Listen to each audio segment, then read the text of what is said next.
Hey guys, Lee at FX Model Miniatures, back again with another little video, something non-Return of the Jedi again, for a change, and also a very generic plastic kit from way back in the day. This time the AMT or MPC Xwing. Now this kit goes way back. I'm sure we've all got fond memories of building this in its original guise. I think the original box was you know, from the original 77 movie, and it was actually tooled in white plastic, and yeah, I'm sure there's a lot of us out there that would have eagerly built this as kids and haphazardly painted it with artist brushes and Homebrew enamel paint. Yeah, great fun. And as you find yourself getting more into the realms of wanting to build studio accurate models and replicate the filming miniatures, you end up kind of balking at the fact, you know, that these models weren't very accurate to the movie props. You know, so AMT had a few kits that were pretty nice actually, and then they also had some stinkers. You know, the Falcon springs to mind. You know, when you open that box and you've got the 5-foot filming miniature on the box art, and then you open it and like, wow, okay. But it was kind of the same deal with the Xwing. You know, there were some quite hoopty shapes that really annoyed me as a kid, you know, or even getting into this, like the weird, you know, shape of the hull here, and yeah, various little intricacies that bugged us. And a lot of people have, over the years, have tried to put these little faults right. You know, they've tried to correct them via scratch building and whatnot. But yeah, the info was out there some time ago that these MPC and AMT model kits were actually used in the original trilogy, and this is such a kit. These are actually used on The Empire Strikes Back, so they are a Canon filming miniature, would you believe. I don't really know the full backstory of why the model shop at ILM chose to use these off-the-shelf plastic kits of what is their original IP, but they did. Maybe some of the hero miniatures were not available at that time. I know I think Red 5 was around, but anyway, they threw together some of these models as just, you know, not hero models, but just background miniatures, something to just shoot past on screen that wasn't going to get a great deal of scrutiny. I think a few were built. There's this one here, which is the Red 5 variant, and I think there was a Red 2. Maybe there were quite a few others. I'm not actually sure. I've seen the Red 2. The Red 2 is pretty bland. So it didn't look a lot of fun to paint. But this model came to my attention more so in a competition that Guy Cowan of Archive X held, which is a really refreshing thing. I mean, if you know Archive X, they are a supplier, a manufacturer of enamel paint, bespoke enamel paint, which is matching the flow quill hues from way back in the original trilogy period. A lot of these hues have been dated to catalogues, you know, so they would have, excuse me, they would have only been available during that time. So, you know, it gives you a clearer indication of what was around in the era, so what could have been a possibility for such a paint to use. But Guy held a competition to build and paint this model.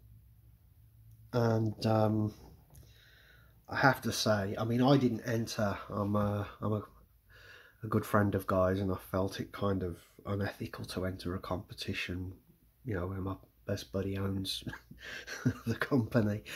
So I sat back and really enjoyed the work that so many artists did. I believe David Emmerich's. I believe David won the contest. David's was an immaculate replication of this miniature, and but there were so many artists. I would have hated to have been a judge on that, because yeah, everybody really threw down some amazing paintwork. Paintwork is not my strongest point. I do my best, I get by.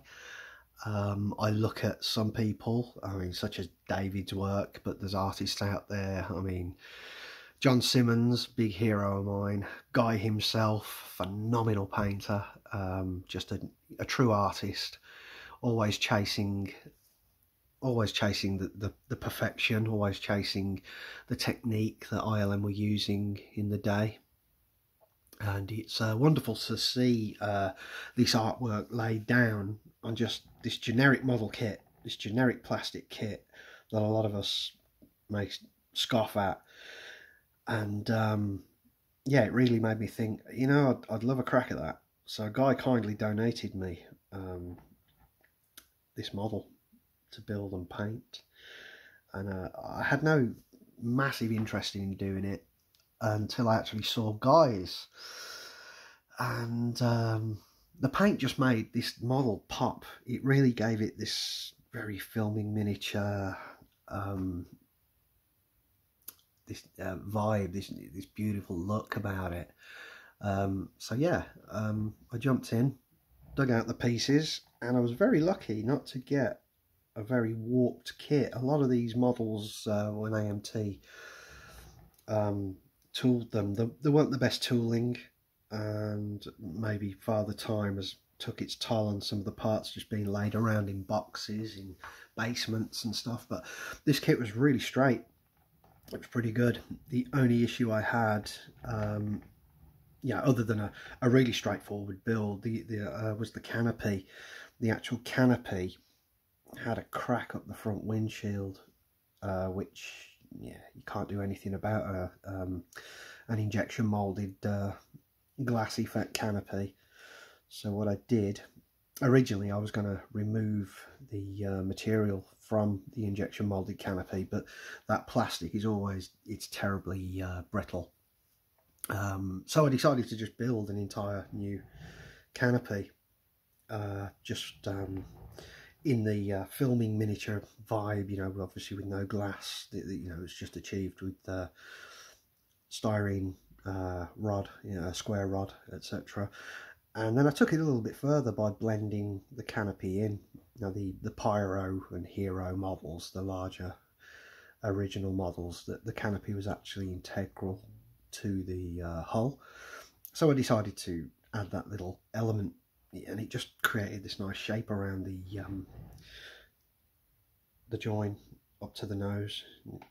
So that was fun to do. That was something different, just to make this model a little bit more personal and original to myself. And yeah, that's about all you can really say about the build, other than the S-foils are not articulate. They're actually bonded closed, as per the prop. So yeah, it's just really straightforward. And then you find yourself looking over all the reference images. I think this model was it was auctioned at Prop Store, I think. I think Brian Johnson actually owned it at one point, and sold it on. Well, not 100% on that, but yeah, Prop Store took a lot of images of the model, which are all fairly, you know, pretty saturated, but they were a huge help. And then I was also looking at the amazing work the artists did on the ArchiveX competition, you know, taking into account the work they've done, the discoveries made really in paint tones, And what sold it as a paint job to me originally was the fact that you know, original A New Hope X-Wings, you know, were white.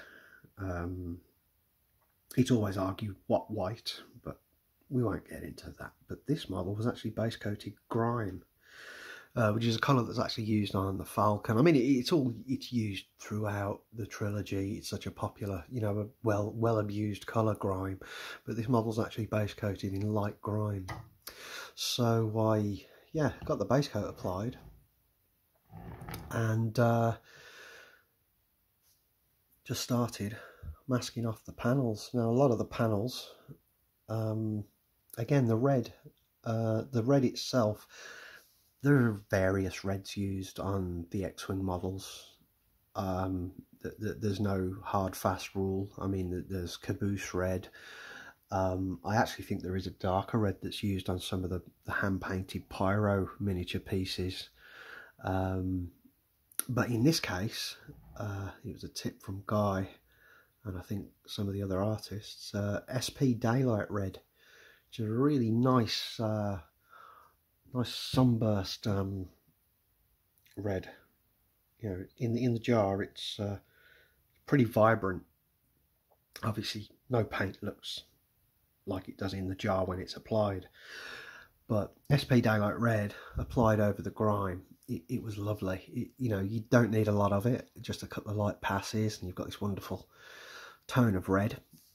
Obviously with a little latex work here and there, and even some, you know, hand applied sanding techniques. I mean, ILM, the artist that painted this, they really went to town on it. They really scuffed it up and beat it up. So that was fun to do. And yeah, just some of the other colours used were just interesting on it. I mean, you know, it is depicting Red 5, but a lot of the small panels are more akin to what would be the hero Red 3. I mean, such as the green. I'm not actually sure this green is canon to the hero Red 3, but, you know, quite a bit of green makes an appearance on this model. There is green on the larger hero Red 5, but, you know, obviously not here. And that's actually Warehouse green, which is it's a lovely green in itself. Yeah, it's a really rich green. But with the Warehouse green, once you apply it, you kind of think, oh, what have I done? But just a light misting of grime.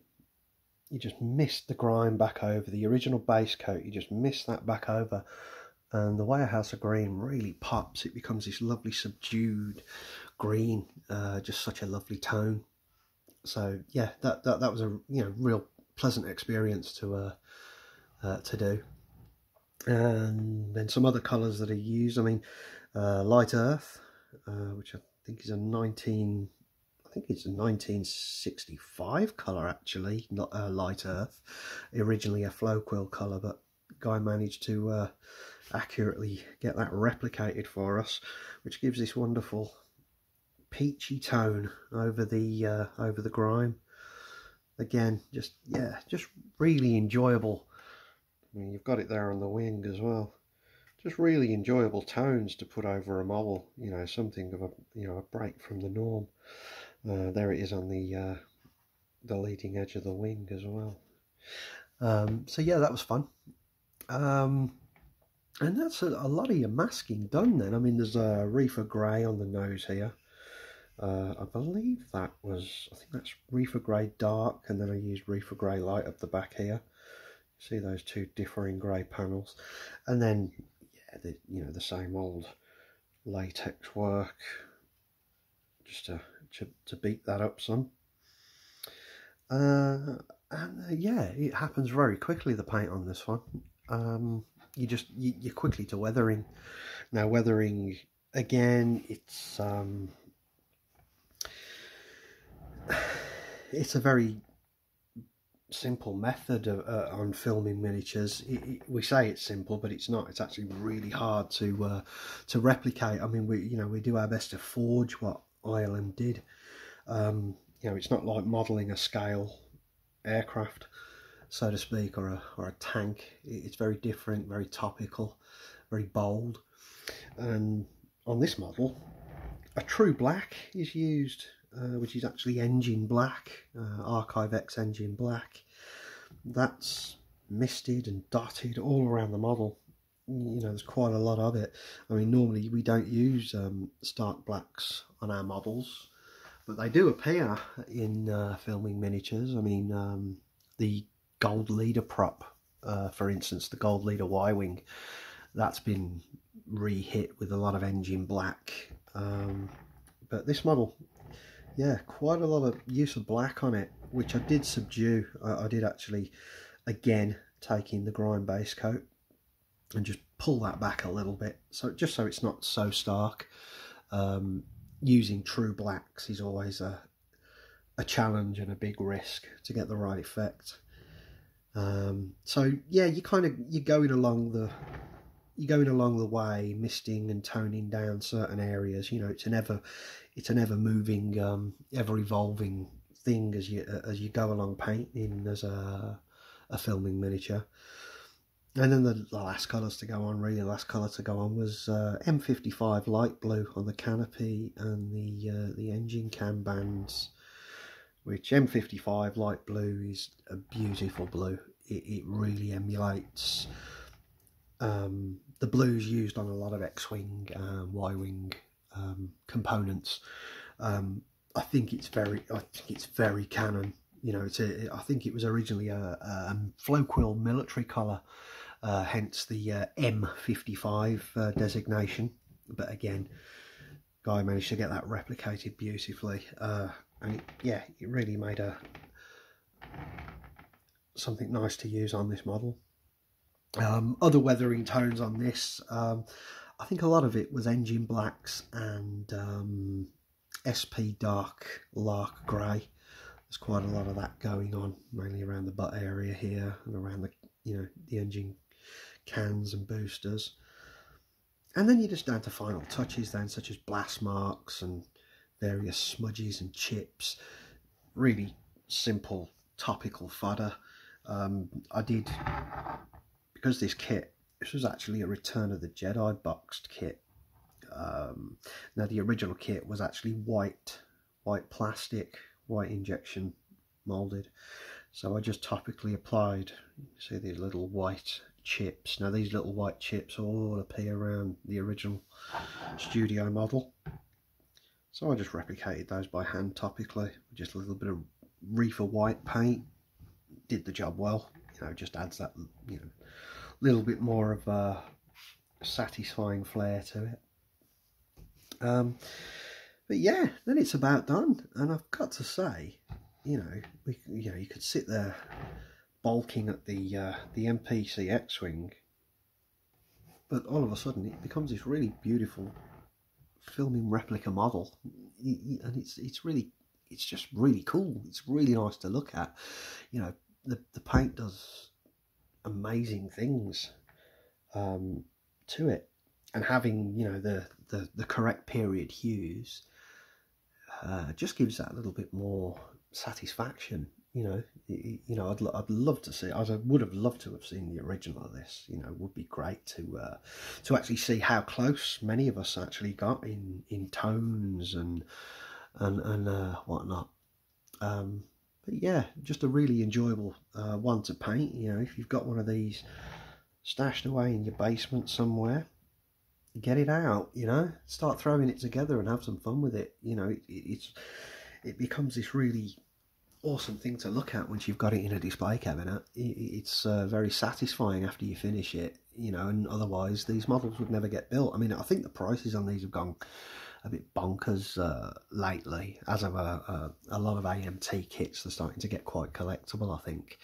But I mean, if you can pick one up, at a decent price, or you've got one stashed away somewhere, drag it out, yeah, and put it together, have some fun with paint. And as I said, if you go to propstore.com, you can get your hands on all the images of the original prop, and yeah, be nice to see some other people tackling it. As I said, quite a few people did just stunning work on these. I apologise, guys, I can't remember all your names, but it was a joy to see everyone come together in that competition, which is something that doesn't happen these days. It's nice to see Archive-X actually doing these contests and kind of getting the community together, rather than you know, the division that sometimes comes from it. It's nice to see everyone getting together and having fun, just in the spirit of modelling. You know, it's all supposed to be fun. We all grew up doing this. We did this as kids,